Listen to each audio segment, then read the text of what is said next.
ओम मुनित्रयं नमस्कृत्य तदुक्तिः परिभाव्य च वैयाकरणसिद्धान्तकौमुदीयं विरच्यते। सर्वेभ्यः श्रोतृभ्यः नमः। अस्माभिः गतपाठे यद्यत् पठितं तदेकवारं स्मरामः। एतावता वैयाकरणसिद्धान्तकौमुदी इत्यस्य ग्रन्थस्य अलुक्समासप्रकरणम् अस्माभिः पठितम्। अलुक्समासप्रकरणस्य तत्र अन्तिमं सूत्रम् अस्माभिः गते पाठे पठितम्। एकादशः पाठः अलुक्समासप्रकरणस्य अन्तिमः पाठः प्रवृत्तः। तस्मिन् एकादशे पाठे अस्माभिः ऋतोविद्यायोनिसम्बन्धेभ्यः इत्यस्य सूत्रस्य तत्र होतुः पुत्रः पितुरन्तेवासि पितुः पुत्रः इत्यादीनि उदाहरणानि दृष्टानि, नाम अवशिष्टानि उदाहरणानि दृष्टानि। ततः परं तत्र वार्तिकं पठितं। विद्यायोनिसम्बन्धेभ्यस्तत्पूर्वोत्तरपदग्रहणम् इति तेन विशिष्टः नियमः कश्चन सूचितः, यत् पूर्वोत्तरपदयोः उभयोः तत्र पदद्वयमपि यद्वर्तते तत् पदद्वयं वाचकं विद्यासम्बन्धवाचकं विद्यासम्बन्धवृत्तिनिमित्तकत्वं तस्य स्यात्, अथवा योनिसम्बन्धवाचकत्वम् अथवा योनिसम्बन्धवृत्तिनिमित्तकत्वं वा तस्य पदस्य भवेत्। तेन पितृधनम् इत्यादिषु अथवा होतृधनम् इत्यादिषु तु षष्ठ्याः अलुक् न भवति इति नियमः कृतः। ततः अस्माभिः सूत्रं पठितं विभाषा स्वसृपत्योः इति। षष्ठ्याः विकल्पेन अलुग्विधायकम् इदं सूत्रं पठितं। तत्रैव तस्य सूत्रस्य एव उदाहरणेषु षत्वव्यवस्थायै विकल्पेन षत्वव्यवस्थायै अष्टमाध्यायस्य एकं सूत्रम् अस्माभिः पठितं, मातुः पितृभ्यामन्यतरस्याम् इति। ततः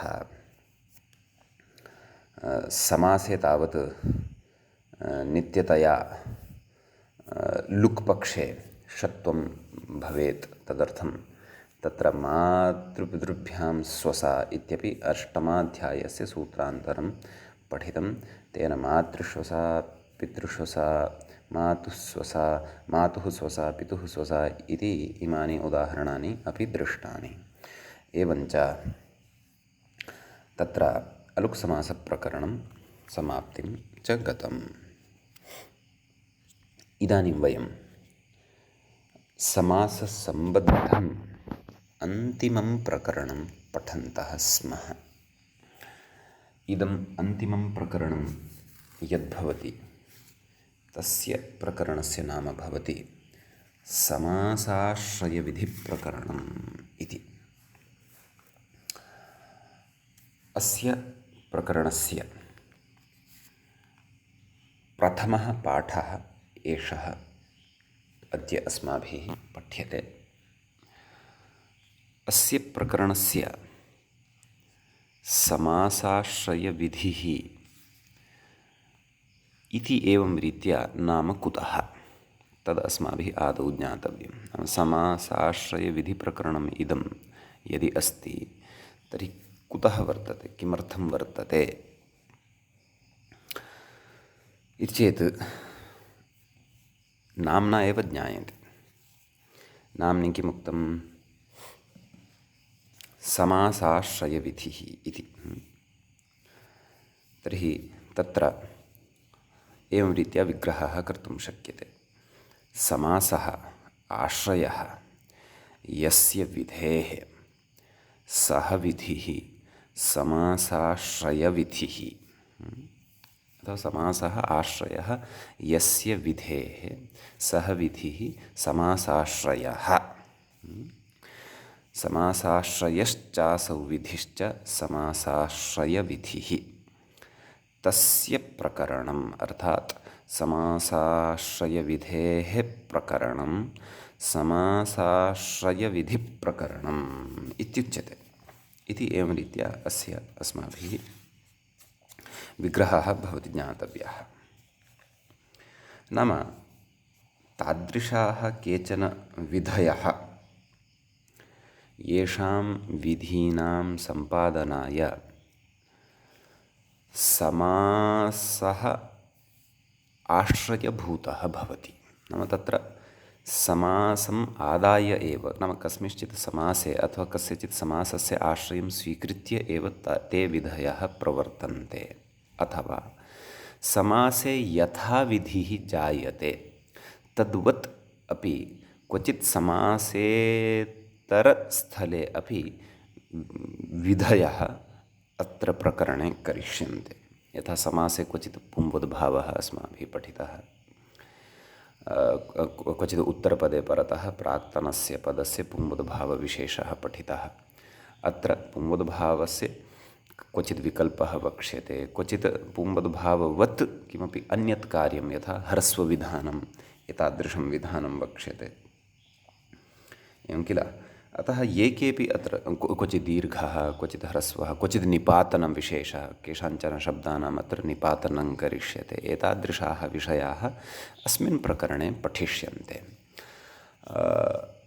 एवं तर्हि नाम साक्षात् नाम समासः यत्र वर्तते, समासपदे एव अस्मिन् प्रकरणे वयं विधीन् विधास्यामः इति न, परन्तु समासवत् कार्यं समासेतरस्थलेपि क्वचित् भवति।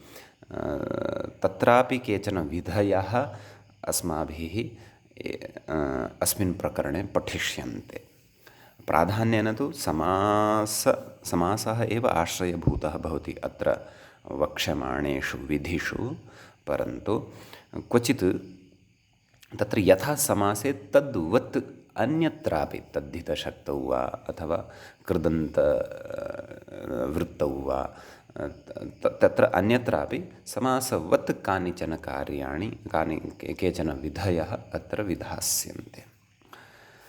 अस्तु, इति सामान्येन तत्र अस्य प्रकरणस्य यद् नामकृतं वर्तते ग्रन्थकारेण, तस्य नामस्य सार्थक्यं किम् इति तस्य विग्रहादिकं दृष्ट्वा सूक्ष्मतया अत्र मया उक्तं। विशेषेण तु वयं प्रकरणस्य अन्तः अधुना प्रविशन्तः स्मः, प्रवेक्षयामः अचिरादेव। तदा स्वयमेव तत्र ज्ञास्यामः यत् समासाश्रयविधिप्रकरणे तत्र के विधयः सन्ति, कथं समासस्य आश्रयः भवति इति तत्सर्वम् अपि वयं साक्षात् स्वयं पठित्वैव ज्ञास्यामः। एवञ्च समासाश्रयविधिप्रकरणमिदम् आरभ्यते। तत्र आद्यं सूत्रं किं ग्रन्थकारेण पठ्यमानं वर्तते तद्विषये अस्माभिः इदानीं द्रष्टव्यं वर्तते। सूत्रं साक्षात् पठनीयं वर्तते। भवन्तः तत्र प्रथमं सूत्रं पश्यन्तु। प्रथमं सूत्रम् एवं भवति: घरूपकल्पब्चेलड्ब्रुवगोत्रमतहतेषु ज्ञोनेकाचो ह्रस्वः इति। पुनः पठामि: घरूपकल्पब्चेलड्ब्रुवगोत्रमतहतेषु ज्ञोनेकाचो ह्रस्वः। एवम् अस्य सूत्रस्य अस्माभिः पाठः कर्तुं शक्यते, नाम उच्चारणं कर्तुं शक्यते। सूत्रस्य पदच्छेदं पश्यामः। सूत्रस्य पदच्छेदः एवं भवति: घरूपकल्पब्चेलड्ब्रुवगोत्रमतहतेषु इति। तत्र सप्तमी विभक्तेः एकवचनान्तं पदं भवति। तस्मिन्निति निर्दिष्टे पूर्वस्य इति परिभाषा अत्र आगत्य तिष्ठति। तत्र अस्य विग्रहः अस्माभिः एवं कर्तव्यः। अस्तु, विग्रहं पश्चात् कुर्मः। एकवारं सर्वाणि अपि पदानि यानि वर्तन्ते तेषु का विभक्तिः, किं वचनमिति दृष्ट्वा आगच्छामः। ततः अग्रिमं पदं वर्तते ज्ञः इति। ङी इति ईकारान्तस्य शब्दस्य षष्ठीविभक्तेः एकवचनान्तम् इदं भवति ञः। समीचीनम्। आम्। ततः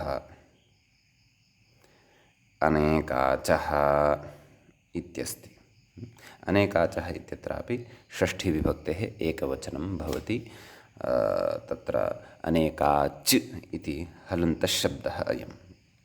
अन्तिमं पदं भवति ह्रस्वः। ह्रस्वः इति विधीयमानं प्रथमान्तं पदं वर्तते। अतः अत्र आहत्य 4 पदानि अस्मिन् सूत्रे भवन्ति। चतुष्पदात्मकम् इदं सूत्रं भवति।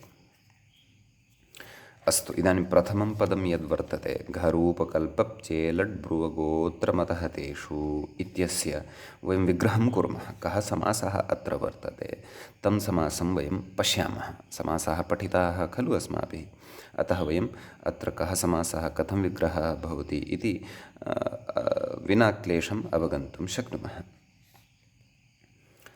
घश्च रूपश्च कल्पश्च रूपप् इति वक्तव्यं, यतः एषः कश्चन प्रत्ययः वर्तते।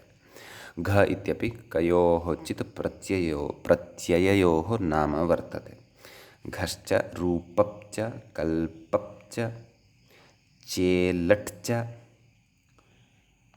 ब्रुवश्च गोत्रश्च मतश्च हतश्च।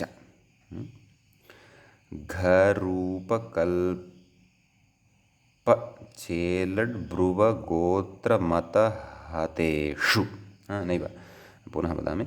घरूपकल्पचेलड्ब्रुवगोत्रमतहताः तेषु।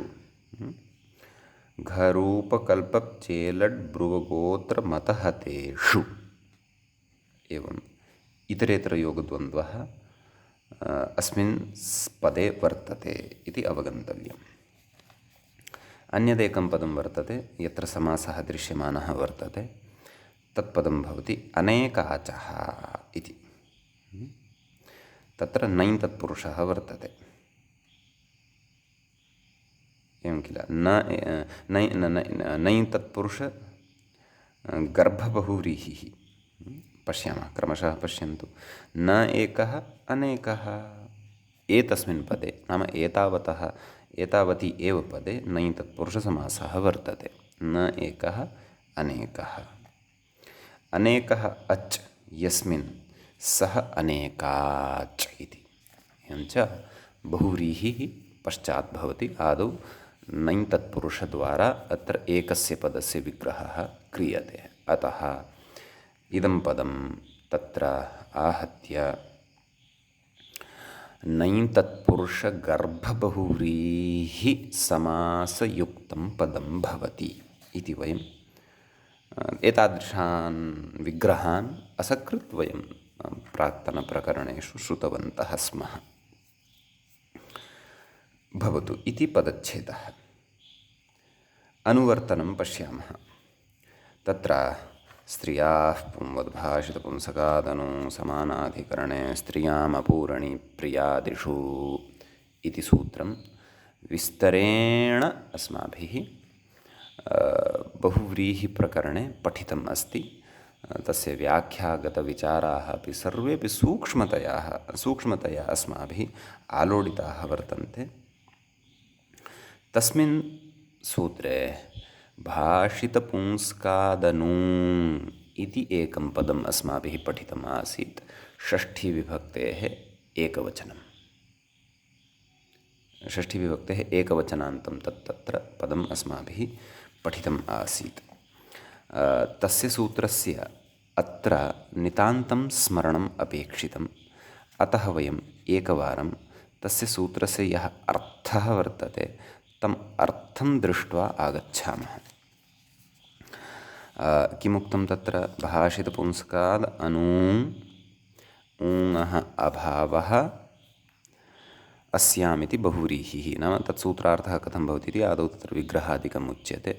निपातनात् पञ्चम्याः अलुक् षष्ठ्याश्च लुक् इति। नाम भाषितपुंस्कादनूङ् इति एकमेव पदं तत्र आसीत्, भवन्तः स्मरेयुः इति अहं विश्वसिमि, भावयामि। तत्र भाषितपुंस्कादनूङ् इत्यत्र भाषितपुंस्कात् इति समस्ते पदे अपि, नाम भाषितपुंस्कादनूङ् इति समस्ते पदे अपि पञ्चमी विभक्तिः या, तस्याः पञ्चम्याः तु अलुक् भवति। परन्तु भाषितपुंस्कादनूङ् इति समस्तपदं यद्वर्तते ततः तु तत् समस्तपदं षष्ठ्यन्तं, परन्तु षष्ठी न श्रूयते, तस्याः तु लुक् भवति इति। समीचीनम्। अतः तत्र सूत्रार्थः कृतः, तुल्ये प्रवृत्तिनिमित्ते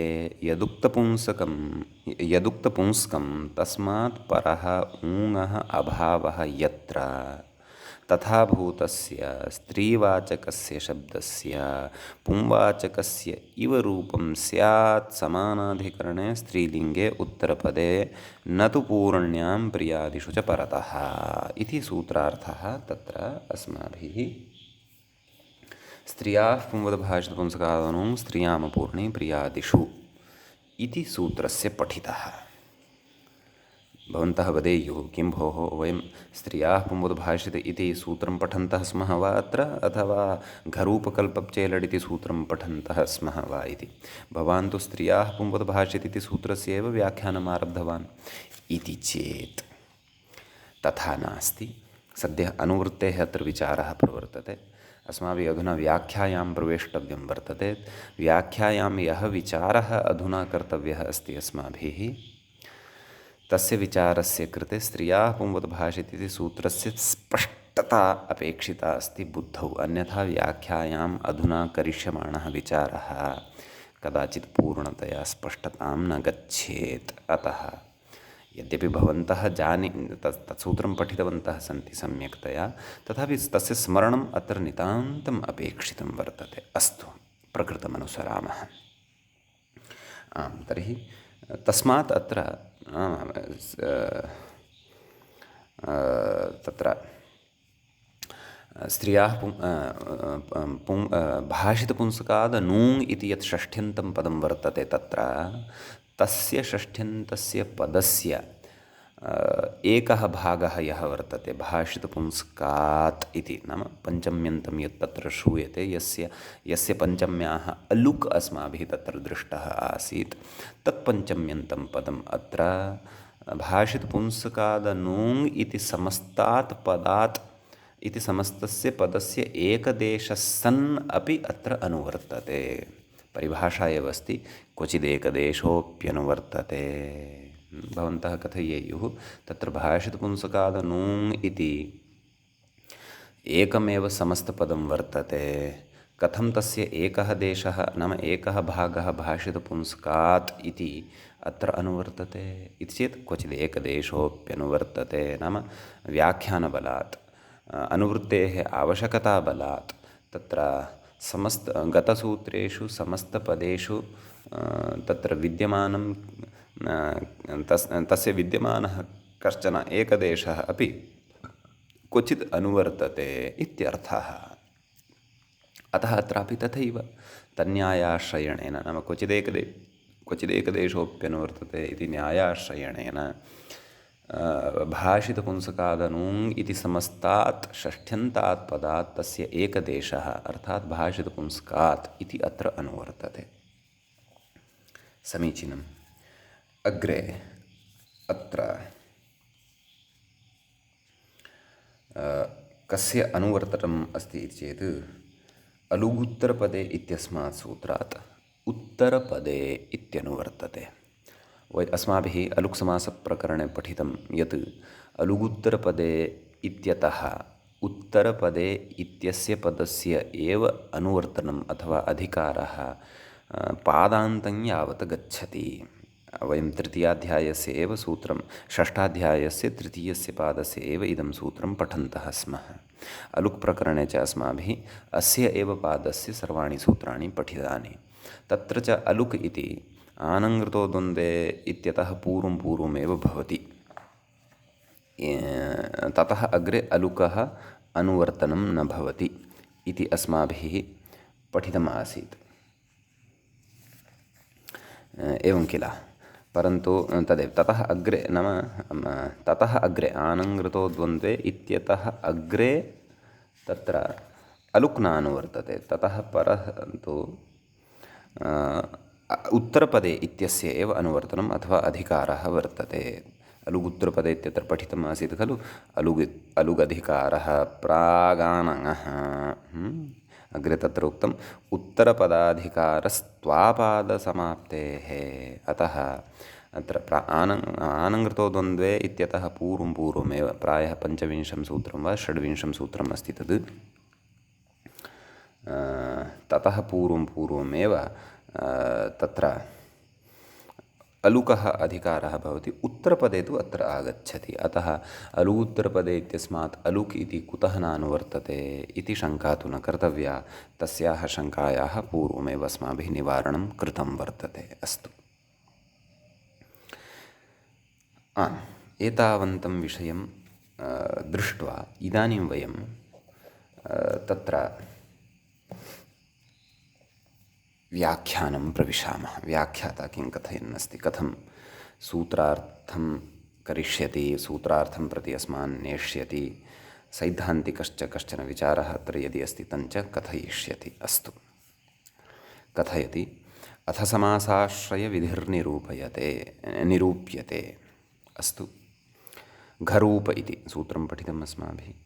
कथयति उत्तरपदे इत्यधिकृतं, नाम उत्तरपदे इति यः अधिकारः वर्तते सः अधिकारः चेलडादिषु अन्वेति। सूत्रे पश्यन्तु, चेलडादयः कुतः आरभ्यन्ते अथवा के सन्ति इति चेत् आरम्भात् विषयत्रयं त्यक्त्वा घ इति अस्ति, तदनन्तरं रूप इति अस्ति, तदनन्तरं कल्प इति अस्ति। एते त्रयः अपि प्रत्ययाः वर्तन्ते। अस्तु, ततः अग्रे चेलडादयः के वर्तन्ते, चेलड् ब्रुव गोत्र मत हताः, एते सन्ति चेलडादयः। तर्हि कथयति उत्तरपदे इति यः अधिकारः अत्र आगच्छन्नस्ति सः अधिकारः तत्र चेलडादिषु अन्वेति, नाम चेलडादिभिः एव तस्य सम्बन्धः वर्तते, न तु घरूपकल्पेषु। नाम घरूपकल्प एतैः सह अथवा एतेषु तस्य अन्वयः नास्ति, नाम एतैः सह तस्य सम्बन्धः नास्ति इति। कुतः नास्ति तत् कथयति। घशब्दवाच्य तरप्तमपोः रूपकल्पपोश्च प्रत्ययत्वात् इति तत्र कारणं दर्शयन्नस्ति। तत् कारणम् अस्माभिः अत्र सम्यक्तया जागरूकतया अवगन्तव्यं। नाम उत्तरपदे इति यः अधिकारः आगच्छन्नस्ति तस्य अधिकारस्य सम्बन्धः अथवा सः अधिकारः, तस्य अधिकारस्य अन्वयः केन सह वर्तते इति चेत् सूत्रे चेलड् ब्रुवगोत्रमतः हताः एतानि यानि पदानि अथवा एते ये शब्दाः पठिताः वर्तन्ते तत्रैव उत्तरपदे इति अन्वेति। समीचीनं। तत्र प्रथमतया त्रयः ये पठिताः घरूपकल्प तैः सह तत्र तेषु उत्तरपदे इत्यस्य अन्वयः नास्ति, तस्य सम्बन्धः नास्ति इति। किमुक्तम् अग्रे घशब्दवाच्यतरप्तमपोः, नाम कुतः तत्र कारणं दर्शयति। नाम घशब्दवाच्यतरप्तमपोः, तत्र तमपोः इति षष्ठीविभक्तेः द्विवचनम् अस्ति। सन्धिवशात् रोरि ढ्रलोपे पूर्वस्य दीर्घोणः इति सूत्रस्य च प्रवृत्त्या तत्र रेफः न श्रूयमाणः वर्तते, न विसर्गः न श्रूयमाणः वर्तते। यथा पुनारमते हरिरम्यः इत्यादीनि रूपाणि अस्माभिः पठितानि खलु, ढ्रलोपे पूर्वस्य दीर्घोणः इत्यत्र रोरि इति सूत्रानन्तरं तद् सः एव अत्र सन्धिः अस्ति। अतः अत्र घरूपवाच्यतरप्तमपः इति मावगच्छन्तु भवन्तः। अत्र षष्ठीविभक्तेः द्विवचनम् इदम् अस्ति। समीचीनं। घरूप किं कथयति, घशब्दवाच्य तरप् तमपोः नाम तरप् तमपौ यौ वर्तेते तौ घशब्दवाच्यौ वर्तेते, नाम घशब्देन अनयोः व्यवहारः भवति। क्व अस्माभिः प्रथमे एव पादे पठ्यते किल, तरप् तमपौ घः, अर्थात् तरप् अपि च तमप् अनयोः द्वयोः अपि किं नाम भवति, घ इति नाम भवति। एवमेव अन्यत्र अपि पठ्यते खलु, घु घु इत्यपि नाम अस्ति, दाधा घ्वदाप् इत्यपि वदामः खलु वयम्। एवं रीत्या तत्र तत्र विशेषं प्रयोजनम् आदाय तत्तत् प्रत्ययसमुदायस्य वा तत्र किञ्चन नाम विहितं वर्तते सूत्रकारेण। अतः प्रकृते अपि तत्र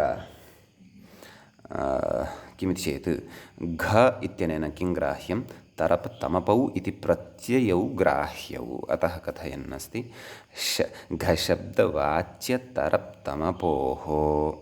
अपि च अग्रे किमुक्तं पश्यन्तु, उपरि घ अनन्तरं किमुक्तं, घकारात् घात् परे अग्रे किमुक्तं वर्तते, रूप इति। तस्मात् किं ग्राह्यं, रूपप् इति पित् प्रत्ययः ग्राह्यः। ततः अनन्तरं किम् उक्तमस्ति, कल्पप् इति कश्चन प्रत्ययः वर्तते। कथयति, रूपप् कल्पपोश्च प्रत्ययत्वात् इति। नाम एते त्रयः अपि प्रत्ययाः वर्तन्ते। घ इति इत्यनेन कश्चन प्रत्ययः बोध्यते, कौचन प्रत्ययौ बोध्येते। तत्र एकः प्रत्ययः तरप्, अपरश्च प्रत्ययः तमप् इति भवति। तर्हि अपि च रूपप् इति प्रत्ययः एव वर्तते, कल्पप् इति प्रत्ययः एव वर्तते। अतः एते प्रत्ययाः सन्ति इति कृत्वा उत्तरपदे इति यः अधिकारः आगच्छति तस्य अधिकारस्य सम्बन्धः एतैः सह भवितुं नार्हति। एवं खलु। कुतः, उत्तरपदं नाम पदत्वं नास्ति एतेषां तु तत्र प्रत्ययत्वं वर्तते। यदि एते प्रत्ययाः न भविष्यन् अपि तु पदानि एव अभविष्यन् तर्हि उत्तरपदे इत्यस्य अन्वयः एतैः सह भवितुम् अर्हति स्म। परन्तु घ इति अर्थात् तरप् तमप् च क्वापि पदत्वेन न व्यवह्रियते, प्रत्ययत्वेन एव व्यवह्रियते। एवमेव तत्र अग्रिमं यद्वर्तते, रूपप् इति प्रत्ययः कश्चन वर्तते, तत्र पदं नास्ति। एवमेव कल्पप् इति प्रत्ययः एव वर्तते, पदं नास्ति। यद्यपि रूप इति कदाचित् पदमपि भवति, रूपम् इति पदमपि श्रूयते, परन्तु प्रकृते साहचर्यात् नाम पूर्वोत्तरयोः साहचर्यात् तत्र प्रत्ययः एव अयं ग्राह्यः। नाम पूर्वमपि घ इति पूर्वमपि प्रत्ययः एव पठितः, कल्पप् इत्यपि प्रत्ययः एव पठितः। अतः उभयोः मध्ये विद्यमानः एषः रूप इति प्रत्ययः एव ग्राह्यः इति। आम्, तर्हि अग्रे कल्प इत्यत्र कल्प इत्यपि यद्यपि पृथक्तया पदं श्रूयते, तर्हि भवन्तः शङ्कां कुर्युः, कल्प इत्यस्यापि पदत्वेन व्यवहारः श्रूयते खलु, कल्पः इत्यादि इति चेत् तथा यदि अस्ति तर्हि अत्र व्याख्यानात् प्रत्ययस्य एव ग्रहणं कर्तव्यम् अस्तु। व्याख्यानात् अथवा सूत्रस्य प्रवृत्त्या अथवा सूत्रस्य उद्देश्येन वा भवतु। आम्, तर्हि कः विषयः प्रचलति नाम उत्तरपदे इत्यस्य सम्बन्धः इत्यस्य अन्वयः चेलडादिषु एव वर्तते, न तु घरूपकल्पेषु। तत्र कारणम् उक्तं, चेलडादयः तु पदानि भवन्ति, अतः उत्तरपदे इत्यस्य सम्बन्धः चेलडादिषु भवति अथवा चेलडादिभिः वर्तते। घरूपकल्पे एते तु प्रत्ययाः वर्तन्ते, अतः प्रत्ययस्य विशेषणम् उत्तरपदे इति अधिकारः भवितुं नार्हति इति कृत्वा तेषु उत्तरपदे इत्यस्य सम्बन्धः नास्ति। अत्र एतावत् प्रतिपादनानन्तरम् अत्र शङ्क्यते। किं शङ्क्यते इति चेत् न च, अग्रे पठन्तु, न च तदन्तग्रहणे सति तेषु उत्तरपदत्वं सम्भवति इति वाच्यम्। इदानीं भवन्तः कथयेयुः, भोः घ रूपप् कल्पप् एते यद्यपि साक्षात् पदत्वं न भजन्ते, अङ्गीकुर्मः, एतेषां प्रत्ययत्वं वर्तते, अङ्गीकुर्मः, परन्तु प्रत्ययग्रहणे यस्मात् स विहितस्तदादेस्तदन्तस्य ग्रहणम् इति परिभाषाबलात् अत्र प्रत्ययद्वारा प्रत्ययान्तस्य ग्रहणं क्रियतां परिभाषा अस्ति एव खलु। तया परिभाषया अस्माभिः बहुत्र कार्यं साधितम् एव वर्तते खलु। अतः प्रत्ययद्वारा प्रत्ययान्तस्य यदि ग्रहणं भविष्यति तर्हि प्रत्ययान्तं किं भवति? प्रत्ययान्तं पदमेव खलु भवति, नाम प्रत्ययान्तं प्रातिपदिकं निर्मितं भवति, ततः स्वाद्युत्पत्त्या नाम स्वादिकार्यद्वारा तस्य पदत्वं सिद्धं भवति, एवं किल। अतः अत्र नाम अस्य पदत्वसम्पादनाय तत्र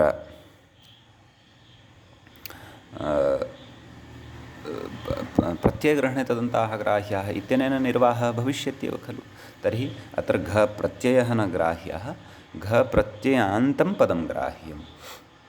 एवमेव रूपप् इति प्रत्ययः न ग्राह्यः, रूपप्रत्ययान्तं किमपि ग्राह्यम्। एवमेव कल्पप् इति प्रत्ययः न ग्राह्यः, कल्पप्रत्ययान्तं किञ्चन ग्राह्यम् अत्र इति कथयति, इति आक्षिप्यते, अथवा अत्र आरम्भे अत्र एवं रीत्या शङ्क्यते,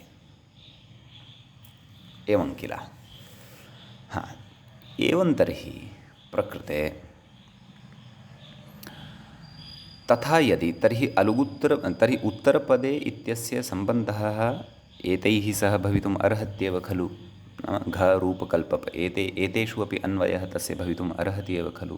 परन्तु विषयः एषः अस्ति यत् उत्तरपदे इत्यस्य अन्वयः एतैः सह नापेक्षितः।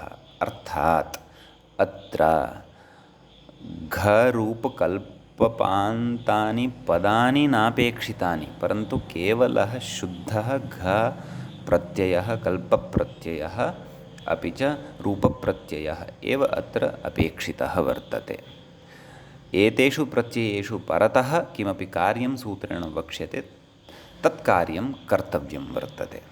यदि तु एतेषां प्रत्ययानां माध्यमेन, नाम अत्र तदन्तविधिं स्वीकृत्य, नाम प्रत्ययग्रहणे तदन्ताः ग्राह्याः इति तदन्तविधिं यदि स्वीकुर्मः, तर्हि तु एतत् प्रत्ययान्तेषु उत्तरपदेषु परतः एतेन सूत्रेण यद् ह्रस्वकार्यं वक्ष्यते तस्य ह्रस्वकार्यस्य प्रवर्तनं भविष्यति।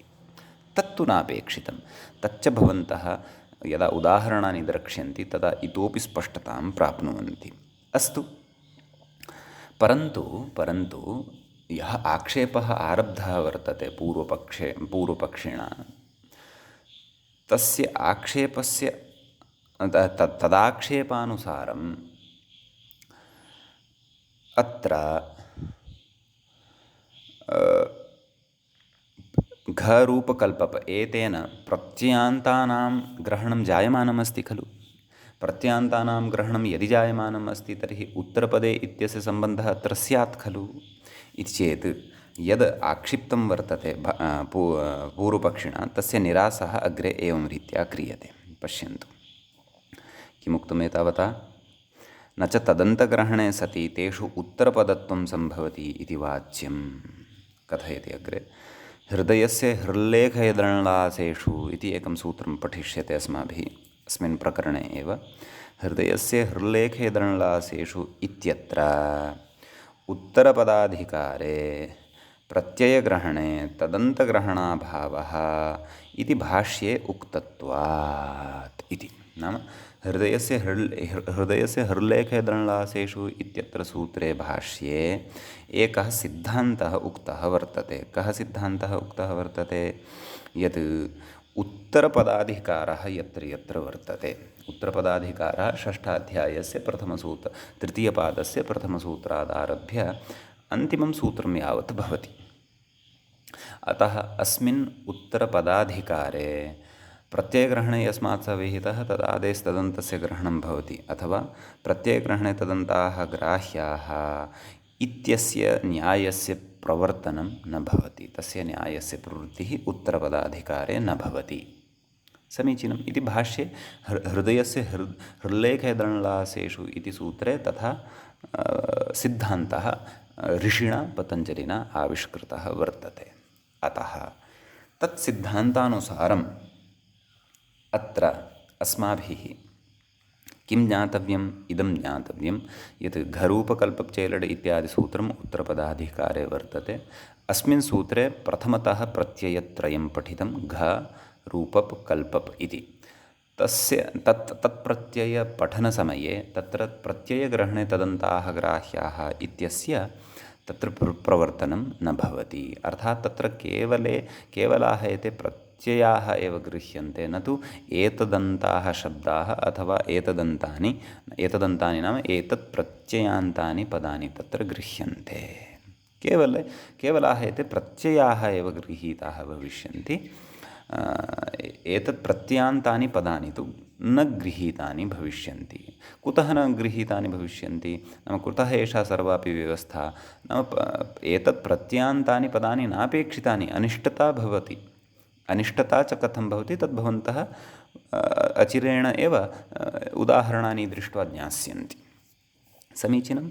अतः अत्र भाष्ये एवम् उक्तम् अस्ति, भोः हृदयस्य हृल्लेखदण्डासेषु इत्यत्र। अतः प्रकृते तत्र तदन्तविधिः न भवति। तदन्तविधिः न भवति इति कृत्वा शुद्धस्य प्रत्ययस्य एव ग्रहणम् अत्र भविष्यति। नाम एषु प्रत्ययेषु परेषु तत्र ह्रस्वकार्यं यत् सूत्रेण वक्ष्यमाणं वर्तते तद् भविष्यति, तावदेव। अतः एषः विषयः अत्र अस्माभिः ज्ञातः।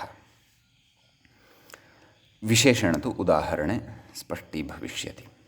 एतत् सर्वं वयं सूत्रार्थः कथम् आगमिष्यति, सूत्रार्थः कथं सिद्ध्यति, तस्य पृष्ठभूमेः रचनां वयं जानन्तः स्मः। यतः इदं सर्वं यदि श्रुतम्, इदं सर्वमपि एतस्य सर्वस्यापि यदि अवधारणं कृतं तर्हि काचित् स्पष्टता अस्माकं भविष्यति। नाम सूत्रार्थः कथं सञ्जातः इति स्पष्टता अस्माकं भविष्यति।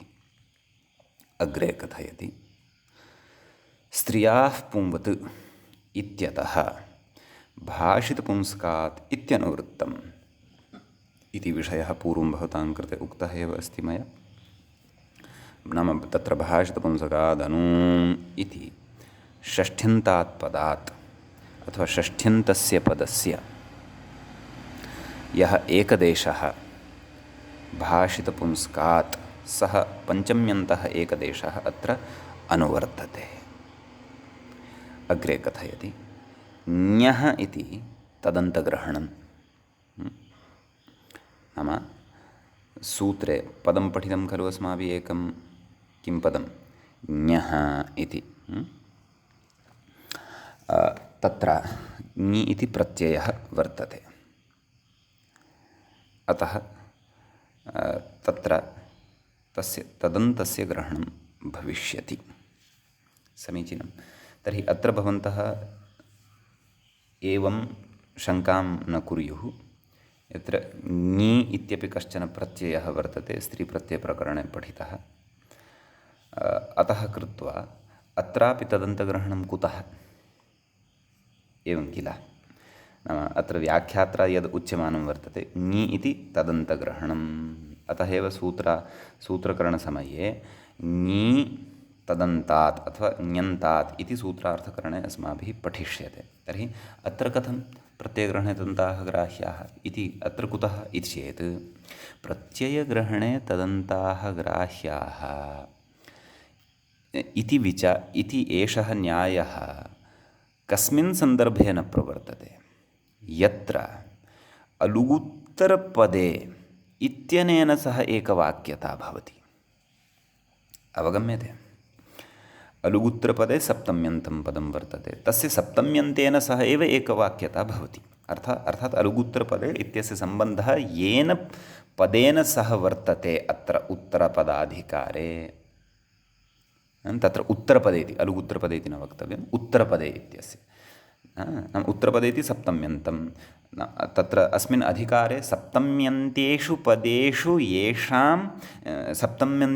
पदेषु यदि केचन प्रत्ययाः पठिताः सन्ति तर्हि तत्र प्रत्ययग्रहणे तदन्ताः ग्राह्याः इति न्यायः न प्रवर्तते। कुतः? यथा सप्तम्यन्तैः सह एव नाम उत्तरतः ये अपेक्षिताः भवन्ति अथवा उत्तरपदत्वेन ये अपेक्षिताः भवन्ति तेषां यत्र परिगणनं कृतं वर्तते तत्र यदि क्वचित् प्रत्ययस्य अपि पाठः जातः वर्तते, यथा घरूप् इति अस्ति एव, तर्हि तत्र प्रत्ययग्रहणे तदन्ताः ग्राह्याः इति न्यायः न प्रवर्तते। अतः कृत्वा एव तत्र विद्यमानेषु प्रत्ययेषु उत्तरपदे इत्यस्य सम्बन्धः न भवति इति। प्रकृते ज्ञः इति तु षष्ठ्यन्तं वर्तते, तेन च उत्तरपदे इत्यस्य सम्बन्धः नास्ति,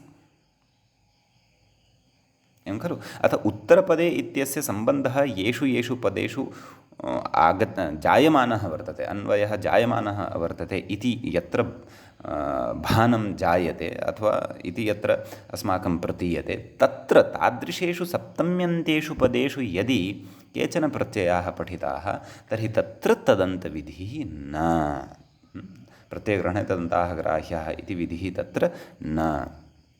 ज्ञः इत्यनेन सह तु उत्तरपदे इत्यस्य सम्बन्धः एव नास्ति। कुतः? षष्ठ्यन्तं तद् वर्तते। अतः तत्र प्रत्ययग्रहणे तदन्ताः ग्राह्याः इत्यस्य न्यायस्य प्रवर्तनायै नास्ति क्लेशः। अतः एतादृशी शङ्का यदि बुद्धौ उत्पन्ना तर्हि तस्याः एवं समाधानम् अवगच्छन्तु। समीचीनम्। अस्तु, तर्हि ज्ञः इति नाम सूत्रे ज्ञः इति यत् पठितं षष्ठ्यन्तं तत्र तु प्रत्ययग्रहणे तदन्ताः ग्राह्याः इति भवत्येव। अतः ञन्तस्य इति अर्थः लप्स्यते सूत्रार्थकरणसमये इत्यर्थः। समीचीनम्। अग्रे किं कथयति? केवलस्य अनेकाच्त्वाभावात् इति। तत्र इतोपि युक्तिः वर्तते, नाम ङी इत्यत्र तदन्तग्रहणं कुतः गृह्यते? एका युक्तिः तु मया उक्ता सा, अपरा युक्तिः अत्र व्याख्यात्रा उच्यमाना वर्तते, एषा इतोपि प्रबला युक्तिः वर्तते। न, पूर्वं मया उक्ता सापि प्रबलैव, एषा या उक्तिः उच्यते सा इतोपि प्रबला अस्ति। किं? केवलस्य ङी एतस्य अनेकाच्त्वाभावात्, तस्य विशेषणम् एकं प्रयुक्तं वर्तते उपरि सूत्रे, पश्यन्तु। ञः अनेकाचः नाम कीदृशस्य ङी एतस्य यः ङी अनेकाच् भवति इति, तस्यैव विशेषणं खलु। इदानीं यदि ङी एकः एव स्वीकृतः, नाम ङी इत्येव स्वीक्रियेत, तत्र तदन्तग्रहणं यदि न स्वीक्रियेत तर्हि तस्य अनेकाच्त्वं न सम्पत्स्यते खलु। ङी इत्यत्र एकः एव अच् वर्तते, कः? ई इति। अतः अनेकाच्त्वसम्पादनाय तत्र तदन्तग्रहणं स्वीकर्तव्यमेव, नाम प्रत्ययग्रहणे तदन्ताः ग्राह्याः इति स्वीकर्तव्यमेव इत्यपि काचित् विशिष्टा युक्तिः भवति, या युक्तिः ग्रन्थकारेण अस्माकं कृते बोधिता, व्याख्याग्रन्थकारेण। समीचीनं।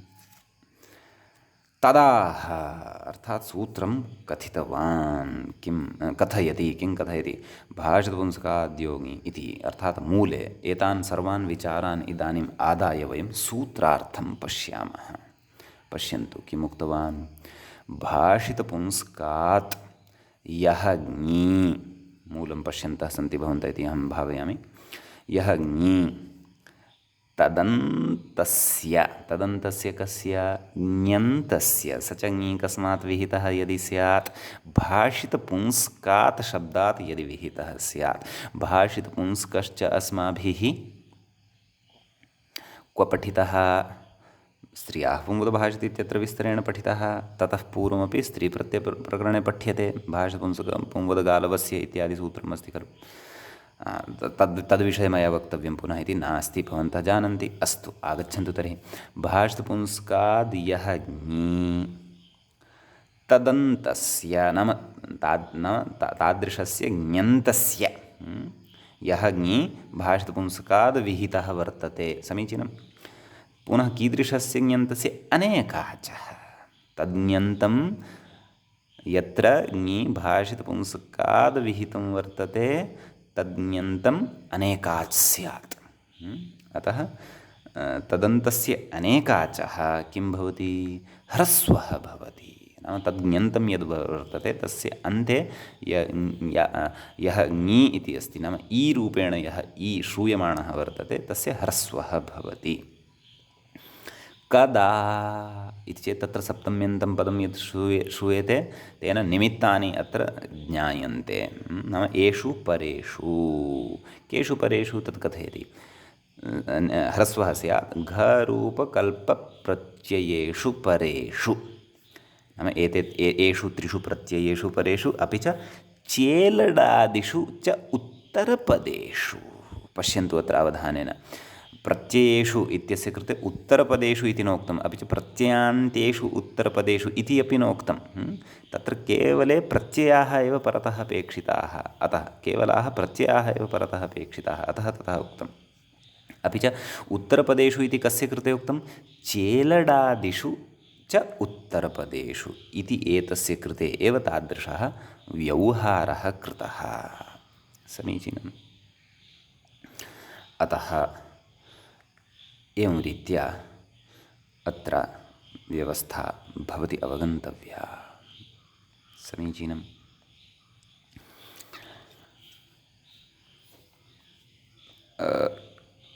इति सूत्रार्थः इदानीम् उदाहरणेषु प्रवेष्टव्यमस्ति परन्तु ततः पूर्वम् इतोपि केचन सैद्धान्तिकाः विचाराः अत्र व्याख्यात्रा उच्यमानाः वर्तन्ते तेऽपि विचाराः अस्माभिः सन्ति श्रोतव्याः सूत्रार्थः अवगतः वर्तते उदाहरणानि तु झटिति सेत्स्यन्ति परन्तु ततः पूर्वं कश्चन सैद्धान्तिकः विचारः यः उच्यमानः वर्तते तदर्थं व्याख्यानम् अनुसरामः अपेक्षिताः विचाराः एव सन्ति एतत् सम्बद्धाः एव सन्ति नितान्तं क्वचित् अन्यत्रापि प्रयोजनाय भवति अतः अवश्यं सावधानं यथा सूत्रार्थः अवगतः तद्वद् अग्रिमाः अपि एते विचाराः अस्माभिः श्रोतव्याः किं कथयति अग्रे पश्यन्तु एतदर्थमेव स्त्रियाः पुंवद्भाषितपुंसकादनं स्त्रियां पूर्णिप्रियादिषु इत्यत्र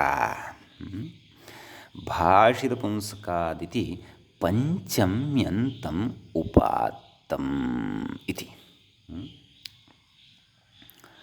तत्र भाषितपुंसकाद् नु इत्यस्मिन् पदे भाषितपुंसकात् इति पञ्चम्यन्तम् उपात्तं नाम गृहीतं तस्य पञ्चम्यन्तस्य एव तत्र ग्रहणं कृतम् इत्यर्थः कुत्र श्रियाः पुंवद् इत्यत्र किमर्थम् एतदर्थमेव एतदर्थं नाम किमर्थं नाम एतत् सूत्रार्थं नाम अत्र भाषितपुंसकात् इति पञ्चम्यन्तस्य अनुवर्तनं भवतु एतदर्थं तत्र क्व अनुवर्तनं भवतु घरूपकल्पप् चेलड् इत्यादि सूत्रेषु तस्य पञ्चम्यन्तस्य अनुवर्तनं भवतु इति कृत्वा तत्र पञ्चम्यन्तम् उपात्तं गृहीतं समीचीनं कथयति तत्र भाषितपुंस्कायाः इति षष्ठ्यन्तोपपादने षष्ठ्यन्तोपादाने तु तद् अनुवृत्तिर्न स्यात् असम्भवात् इति कथयति नाम यदि तत्र पञ्चम्यन्तस्य उपादानं न क्रियेत उपादानं नाम ग्रहणं क्व स्त्रियाः पुंवद् इत्यत्र तर्हि तत्र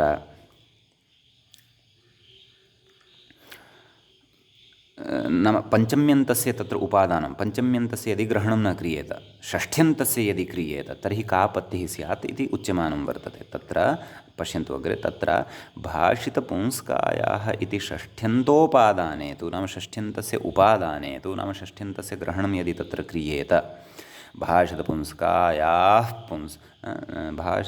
स्त्रियाः पुंवद् भाषितपुंस्कादनुङ् इति उक्तं खलु भाषितपुंस्काया अनुङ् इति यदि तत्र उच्येत षष्ठ्यन्तं यदि तत्र कथ्येत तर्हि तस्य ग्रहणे सति तु इह तदनुवृत्तिर्न स्यात् नाम अस्मिन् सूत्रे तस्य षष्ठ्यन्तस्य अनुवर्तनम् एव न स्यात्। कुतः कथयति असम्भवात्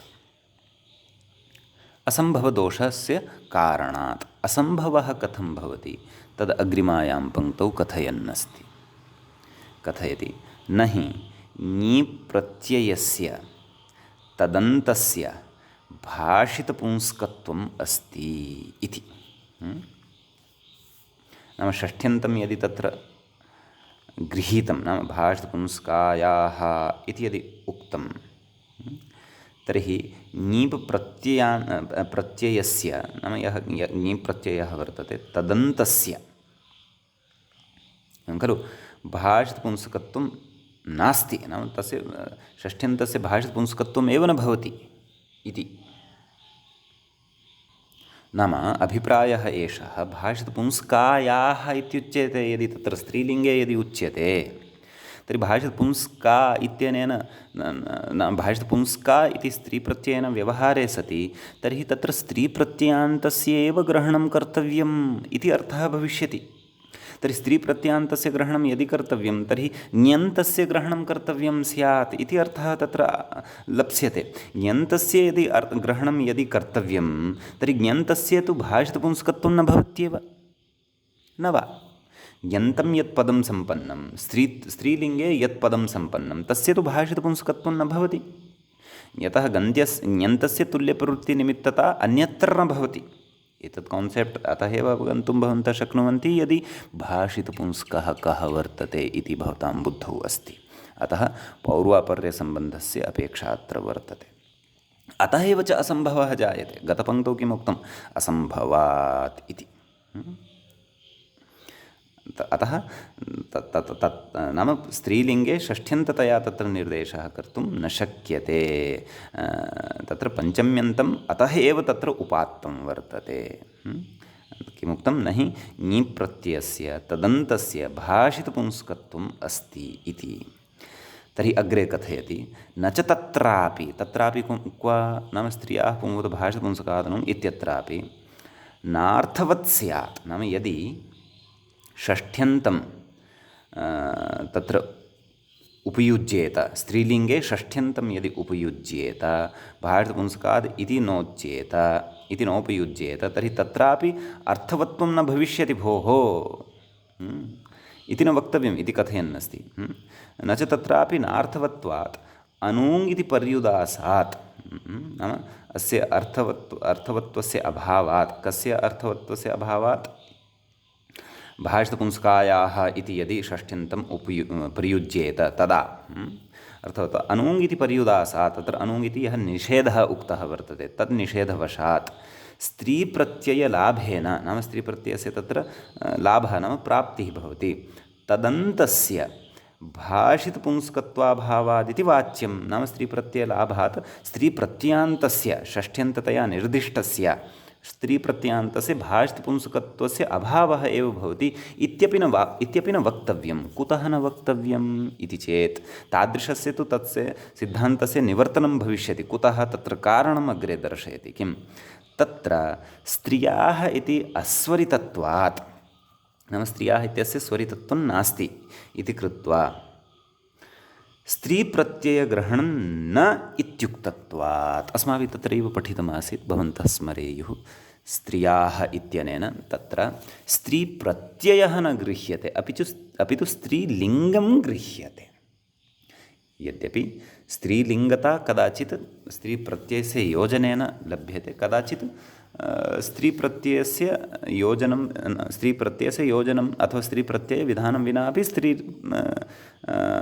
लिङ्गत्वं लभ्यते। यथा लक्ष्मी इति प्रातिपदिकं वर्तते। लक्ष्मी इत्यत्र कः स्त्रीप्रत्ययः वर्तते? कोऽपि नास्ति, परन्तु तत्र औणादिकः प्रत्ययः इ इति प्रत्ययः भवति, मुडागमः भवति, लक्ष्मी इति सिद्ध्यति। अतः तत्र स्त्रियाः इत्यनेन स्त्रीप्रत्ययाः न गृह्यन्ते, परन्तु स्त्रीलिङ्गं तत्र गृह्यते। अतः भाषपुंसकायाः इति यदि तत्र उच्येत तर्हि तत्र कदाचित् मर्यादा भवितुम् अपि अर्हति। कुतः? स्त्रियाः इत्यनेन तत्र स्त्रीप्रत्ययः न गृह्यते, परन्तु स्त्रीलिङ्गं गृह्यते। अतः तस्य पुंवद्भावविधानेन तत्र कदाचित् सङ्गतिः स्यात्, परन्तु तत्र विद्यमानस्य यदि तत्र स्त्रियाः भाषितपुंस्कायाः इति यदि तत्र पाठः क्रियेत, भाषितपुंस्काया अनूङ् इति नाम षष्ठ्यन्तस्य तत्र स्त्रियां यदि पाठः क्रियेत, तस्य च अत्र अनुवर्तनं यदि स्यात् तर्हि अव्यवस्था स्यात्। अव्यवस्था च का स्यात्? तत्पूर्वम् उक्तम् एव। तत्र नाम भाषितपुंस्कायाः इति षष्ठ्यन्तोपपादाने तु इह तदनुवृत्तिर्न स्यात् असम्भवात् न हि ङि प्रत्ययस्य तदन्तस्य भाषितपुंस्कत्वं वर्तते इति। तर्हि भाषितपुंस्कत्वस्य प्राप्तिरेव न स्यात् इति क्लेशः स्यात् इति कश्चन विचारः अत्र उक्तः वर्तते। यदि भवतां स्त्रियाः पुंवद्भाषित इत्यत्र पठितस्य समग्रस्यापि विचारस्य स्पष्टता वर्तते। भाषितपुंस्कत्वं किं भवति इति भवन्तः यद्यपि जानन्ति एव, ते विचाराः सर्वेपि उपस्थिताः वर्तन्ते। अपि च तत्र स्त्रियाः इत्यनेन प्रत्ययानां ग्रहणं न भवति, अपि तु स्त्रीलिङ्गविशेषस्य एव ग्रहणं भवति इति अयञ्च विषयः यदि भवतां बुद्धौ वर्तते तर्हि नूनमेव अत्र कथितस्य विचारस्यापि स्पष्टता जायते। समीचीनम्। अतः एतावान् विचारः तत्र उक्तः यत् भाषितपुंस्कात् इति तत्र अतीव विचिन्त्य पञ्चम्यन्तं पदं पठितं वर्तते, यस्य च अनुवर्तनम् अत्र भवतु। अत्र च भाषितपुंस्कात् विहितस्य ञन्तस्य तत्र ह्रस्वविधानार्थम् इदं भवतु। अतः तत्र षष्ठ्यन्ततया निर्देशः अयुक्तः एव, पञ्चम्यन्ततया एव तत्र पाठः कर्तव्यः। षष्ठ्यन्ततया निर्देशे सति कदाचित् तत्र युक्तिः स्यात्, परन्तु अत्र न भवति घरूप इत्यादिषु। अतः घरूप इत्यादिषु अपि मर्यादा उपनिबद्धा स्यात्, मर्यादा रक्षिता स्यात्, अपेक्षितस्य एव तत्र अर्थस्य लाभः यथा स्यात्। अतः अतीव विचिन्त्य तत्र भाषितपुंस्कात् इति पञ्चम्यन्तं पदं पठितम् इत्यर्थः। समीचीनम्। कदाचित् अयं विचारः सकृतश्रवणेन सकृतपठनेन च भवतां बुद्धौ न प्रविशेत्। किञ्चित् सूक्ष्मं चिन्तनं पुनः पुनः च पठित्वा कर्तव्यं स्यात्। स्त्रियाः पुंवद इति सूत्रस्थः समग्रः विचारः पुनः पुनः पठित्वा नाम सः विचारः पूर्णतया आदौ स्पष्टतया बुद्धौ स्थापनीयः। तं विचारं संस्थाप्य अत्र च पुनः पुनः चिन्तनं कृत्वा एषः विचारः भवतां बुद्धौ प्रविशेत् इति अहं भावयामि, विश्वसिमि च। अस्तु, सद्यः नापि अयं विचारः बुद्धौ प्रविष्टः, यदि सूत्रार्थः यदि प्रविष्टः अस्ति पर्याप्तं, तावदेव। अस्तु, तर्हि इदानीम् अग्रे वयम् उदाहरणेषु प्रविशामः। उदाहरणेषु प्रवेशो भवति। तत्र मूले क्रमशः एकमेकम् उदाहरणम् उच्यमानं वर्तते। प्रथमतया उदाहरणं वर्तते। तत्र प्रथमतया सूत्रे किं पठितं? घ इति खलु पठितम्। अतः घ इति कयोः नाम भवति? तरप्तमपोः नाम भवति। तरप्तमपौघः इति सूत्रम् अस्माभिः पठितमेव, नाम श्रुतमेव। तत्र तरप्रत्ययस्य उदाहरणम् आदौ अस्माभिः अवलोक्यते। ब्राह्मणितरा इति। ब्राह्मणितरा इत्यस्मिन् उदाहरणे तत्र यद्यपि व्याख्याता उदाहरणद्वयं युगपत् साधयन् अस्ति, ब्राह्मणितरा ब्राह्मणितमा अतिशायने तरप्तमपौ इति अग्रे कश्चन विचारः अस्ति। तं विचारं तु पश्चात् वयं द्रक्ष्यामः। आदौ ब्राह्मणितरा ब्राह्मणितमा इत्यनयोः द्वयोः प्रयोगसिद्धिं कुर्मः। समीचीनं। तत्र इयम् अनयोः अतिशयेन ब्राह्मणी इति विग्रहः भवति ब्राह्मणितरा इत्यस्य प्रयोगस्य। एतादृशविग्रहे सति ब्राह्मणी सु इति प्रथमान्तं यत् प्रातिपदिकं वर्तते तस्मात् एकं सूत्रं वर्तते। द्विवचनविभज्योपपदे तरबीयसूनौ इत्यनेन तर्प् इति प्रत्ययः भवति। ततः तेन तर्पा एतस्य उदाहरणस्य रूपसिद्धिः जायते। अतः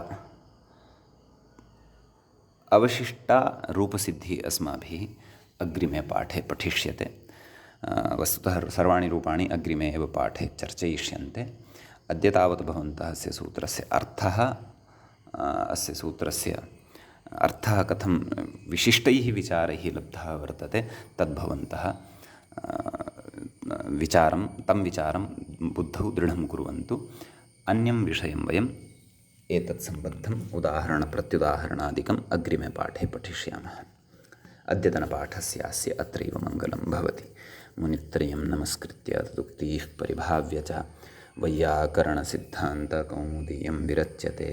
सर्वेभ्यः श्रोतृभ्यः नमः। एवञ्च प्रथमः एषः पाठः समासाश्रयविधिप्रकरणस्य सम्पन्नः भवति।